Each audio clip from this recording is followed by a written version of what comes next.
Assalamualaikum warahmatullahi wabarakatuh. Saya Febria Andini, Prodi S1 Farmasi kelas 2B, Fakultas Kedokteran dan Ilmu Kesehatan Universitas Abdurrahman.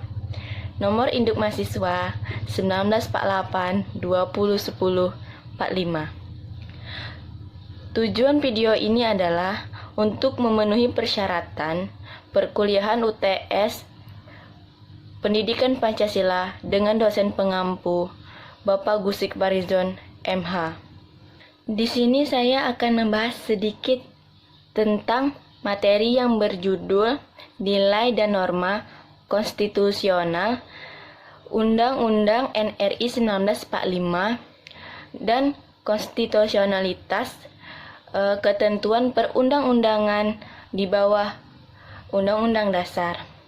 Sebelum kita memasuki pembahasan inti, kita tuh harus tahu dong apa definisi dari nilai, norma, dan konstitusi. Yang pertama adalah nilai. Nilai adalah sebagai panduan untuk mempertimbangkan keputusan. Jadi sebelum kita atau negara itu memutuskan keputusan, kita harus mempertimbangkan dulu dengan panduan ini, panduan konstitusi yang bersifat abstrak, mencakup dari pemikiran seseorang. Kan sudah dijelaskan berarti bersifat abstrak. Selanjutnya norma. Kan kita sudah mengetahui norma itu adalah aturan. Aturan yang berlaku di masyarakat dan bertujuan untuk mencapai kehidupan masyarakat yang tertib, aman, dan sentosa. Kita bayangkan aja, kalau kita itu tidak memiliki aturan, pasti hidup kita itu bakal berantakan dan tidak teratur, tidak terarah. Makanya kita harus memiliki sebuah aturan. Norma-norma pun bermacam-macam. Ada norma agama, norma kesusilaan, norma kesopanan, dan norma hukum dan lain-lain. Yang selanjutnya adalah konstitusi. Konstitusi adalah hukum tertinggi di suatu negara. Jika tidak ada konstitusi, maka tidak akan terbentuk suatu negara itu. Bisa diibaratkan seperti rumah tanpa pondasi. Seperti itulah jika tidak ada konstitusi negara. Hal ini mengakibatkan susahnya sebuah pemerintahan dalam menjalankan agenda-agendanya karena pengaturan apa yang penting dan tidak, apa yang diperbolehkan dan tidak, apa yang dicita-citakan dan tidak, akan tidak tertuang dalam kegiatan sehari-hari. Dari beberapa pakar menjelaskan mengenai urgensi konstitusi dalam sebuah negara, secara umum dapat dikatakan bahwa eksistensi konstitusi dalam suatu negara merupakan sebuah keniscayaan karena dengan adanya konstitusi akan tercipta pembatasan kekuasaan selain pembagi wewenang dan kekuasaan dalam menjalankan negara. Konstitusi menjadi suatu urgen dalam tatanan negara karena konstitusi merupakan sekumpulan aturan yang mengatur organisasi negara serta hubungan antara negara dan negara sehingga saling menyesuaikan diri dan bekerja sama.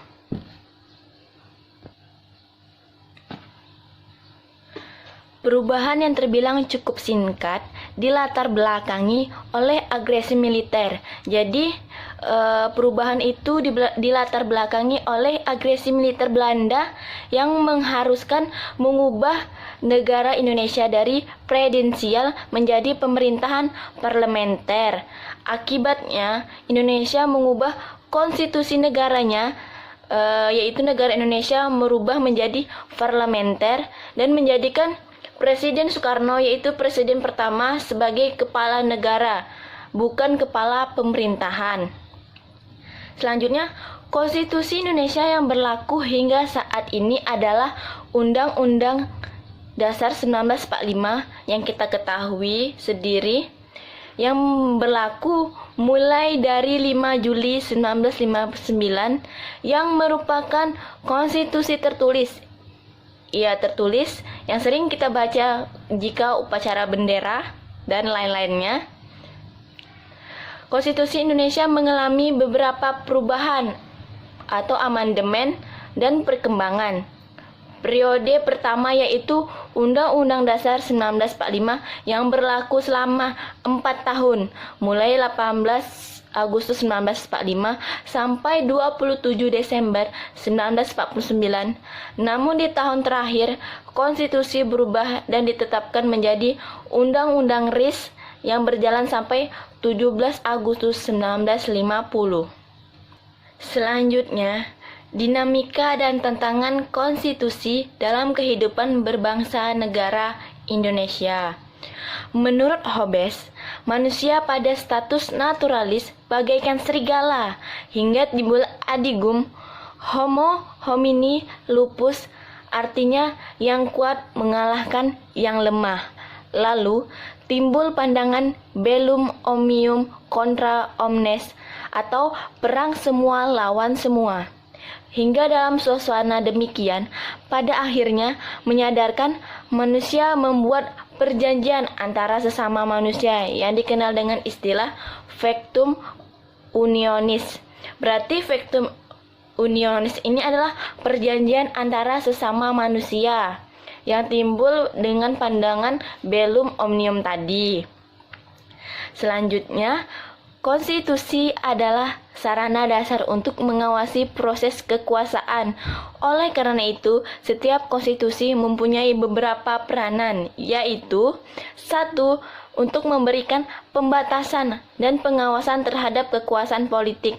Jadi memberikan batasan, pengawasan pada kekuasaan politik. Tidak dibiarkan langsung saja semena-mena dan seperti itulah.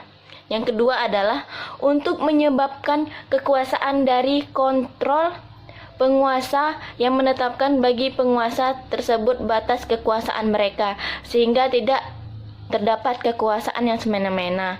Ini adalah dimaksudnya supaya penguasa itu tidak semena-mena kepada bawahannya atau rakyat kecil sehingga menjadikan negara itu hancur. 1945, setelah itu undang-undang dan seterusnya.